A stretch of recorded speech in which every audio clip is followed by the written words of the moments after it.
The next thing I was going to do is install the rear rack, little fender plate that my wife wanted on here. This caught me completely by surprise. The previous owner had put one on there that only had 2 pegs, never liked it. It wobbled, you could never tighten it. And you can actually see where the legs on it, because it wobbled, have dented the fender. But that was not going to be a big deal. I took it off, I cleaned it up, I put rubber plugs in the holes he drilled, and I was all set to install the new one.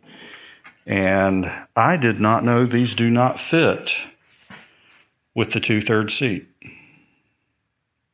I did not know that. So if you did not know that, you do now. But there is not enough room. It's actually touching the seat. It's touching here. I just didn't pay attention, I guess. I just assumed it would fit, but it doesn't. So I don't know what we're going to do about that, because she likes to carry a Pelican box right here on the back, like that one we have up front there. And it was mounted on that rack that was wobbling real bad, so this was supposed to be the solution, but it's not. In a previous video, I showed where I was going to be installing a black rack on the back of the CT. That rack is now installed on the sidecar fender of my Retro because it wouldn't fit. And I just didn't know that. But also in that video, I had installed this, which you can see now that's come back off, because I still wanted a back rack. I went looking, and Raceway Ural had a custom made behind the seat rack specifically for the Ural 2/3 seat. So I ordered that, and it has come in. This is everything that comes with it. You get a very sturdy feeling back rack here. These 2 posts, I've already screwed them in place. They are finger tight. There are the stainless steel cap screws here that go into the top of those posts, the front fender bolts, and these will actually install to hold the bottom in and clamp the tail light back in place at the bottom as well. And these are the washers that came off of the old bolts that I had holding the rack here on. These go underneath the fender. So that's everything that's there. And I'm going to be installing this today. I already removed the taillight guard, and I have loosened the taillight. I left these loose so that it can kind of move around a little bit. You'll see some oily residue here. That is ACF 50 rust preventative. And anytime I disassemble, reassemble, whatever, I always squirt some ACF 50 around to kind of help rust protect it. And ACF 50 is pretty persistent. It gets locked into the places, clamped in, and I've had good experience with it. This was on here probably 1,000 miles or so, and I did this last time with the taillight guard. When I took it off, there was no water under here, and this bike's been in rain as well. The ACF 50 was still protecting it. There was no rust at all up under this installation. But now I'm ready to install the rear fender rack. What I'm going to do is I'm going to put masking tape across the fender here in several places to make sure I've got a large target for those holes to hit. I'm going to go ahead and install the lower ones loosely, finger tight, basically. So the entire rack will be sitting here. I'll get it all positioned. I'll mark where the drill holes go. Then I will remove the rack, drill the holes, clean up, and I'll kind of show you that process. But I am about to install the Raceway Ural behind the 2/3 seat rack. Okay, you can see I have it positioned. I gave myself a nice large target here to move this around. No problem there. with the tape. And one thing I do want to point out, if you watch this, there's a lot of movement here. Again, these are just finger tight to get the positioning. So you want to make sure when you mark these upper holes, you don't have this pushed all the way back. You do want to get this into position. And the correct position would be such that this angle matches the finger angle. So that's too far forward, that's too far back. We're looking somewhere in that area to get it about right.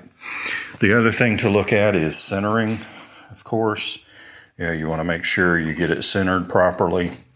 And for good measure, make sure you get this centered properly. And I'll do all that with a tape measure, and I'll use some tape if I have to hold it in place. But the object is to get this, or this front, these front two holes, positioned so I can use a Sharpie magic marker to mark onto the tape so I'll know where to drill.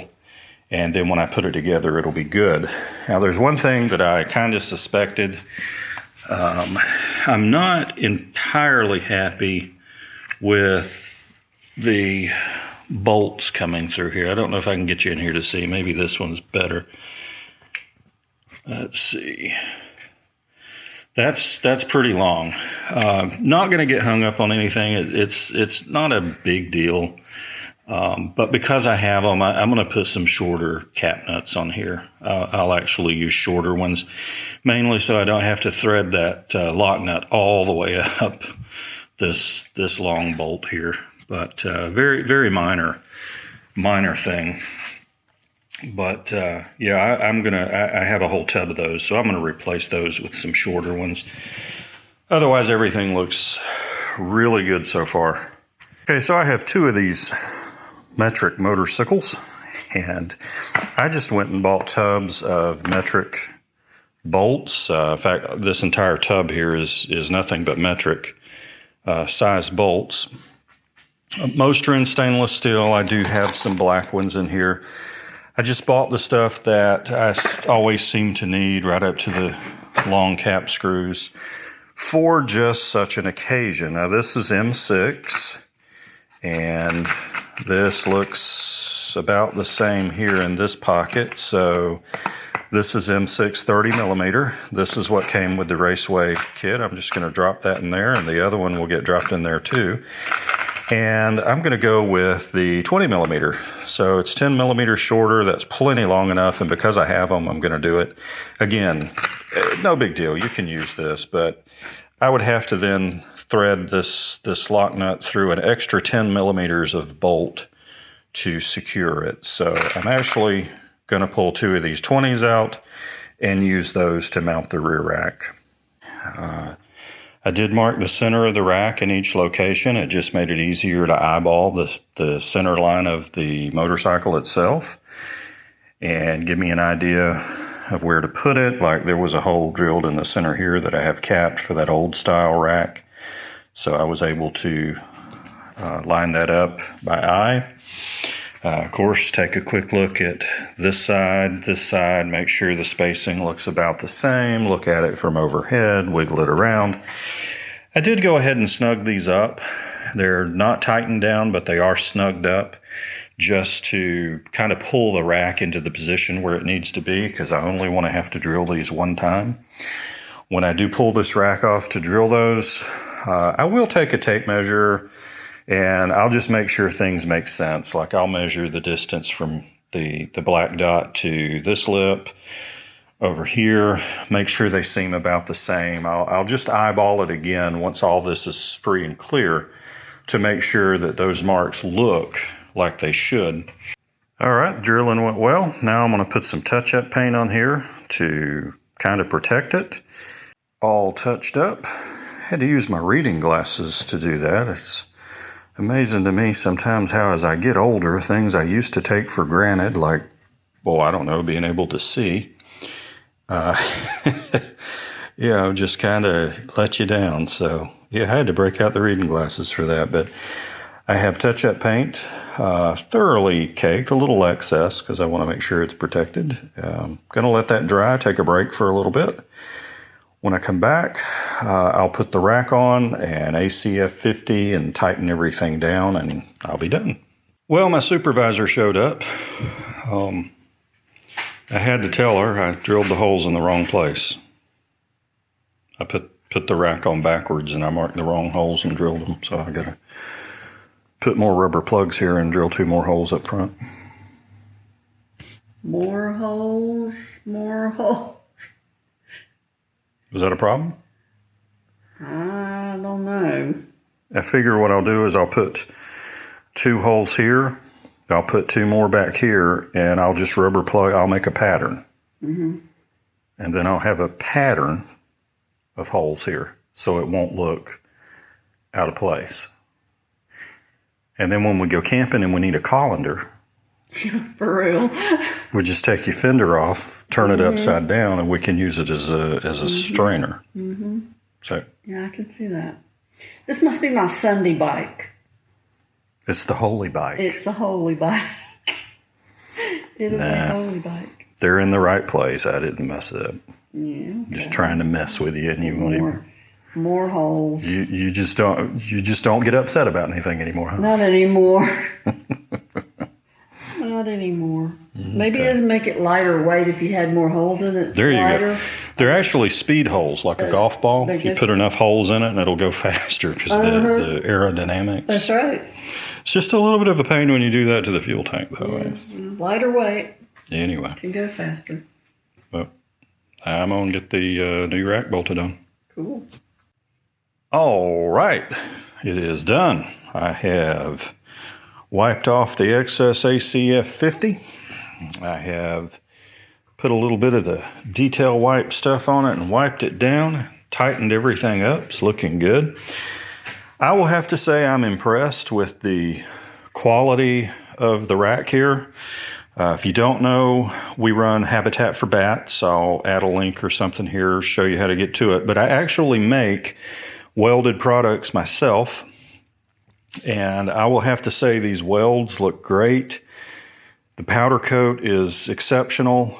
And overall, the quality is just, it's there. This does not feel like a cheap piece, flimsy piece by any means. And I would have to say I'm impressed with the quality of it. A couple of things to point out. When you're putting these screws through, I have discovered that it is better to put the screw in because of the powder coating. Go ahead and put the screw in and work it through. Use a wrench to kind of drive it through this. It's not bad, but the moral of the story is go ahead and put the screw in, the cap nut, and then screw this post on finger tight. Same thing on this side, because if you try to go straight down with it, the head of the cap screw will bump in here and create scratches. If you go ahead and put them in first, you can angle it a little bit to miss that and get it through without worrying about this post. Once they're in, you can screw the post onto the threads, and it works just great. That's really the only kind of hint that I can give you. The installation was straightforward, and she's already got her case ready to bolt back on here so she can carry her gear, and I think it looks good. If you don't know, it takes a lot longer to do stuff like this while you're doing a video. I probably got 2 hours into this, whereas if that had been all I was doing and was concerned about, I probably could have easily finished between 30 and 45 minutes, not having to worry about the video, stop and start and explain everything. But not that I mind doing it, but I do hope that you enjoy the videos. And if you want to see more videos like this, like and subscribe, leave some comments, and let me know what you think. Try to give you a few different angles here. If you're thinking about doing this, hopefully this video will help you make your decision. Again, it is solid. No problems there. And I actually like the fact it's going through the main strut support on the fender. This will give it a lot of strength. You could sit on that and keep your weight up here. In the back, I wouldn't want to hang a tremendous amount of weight off the back of it because you are being supported by these screws here in the light. I don't think that would be that big of an issue. It's still going to take a lot of weight, but I would keep the weight up here. But it's a quality piece. I like it. I think it looks good on the rig, and it's definitely going to give us some good use.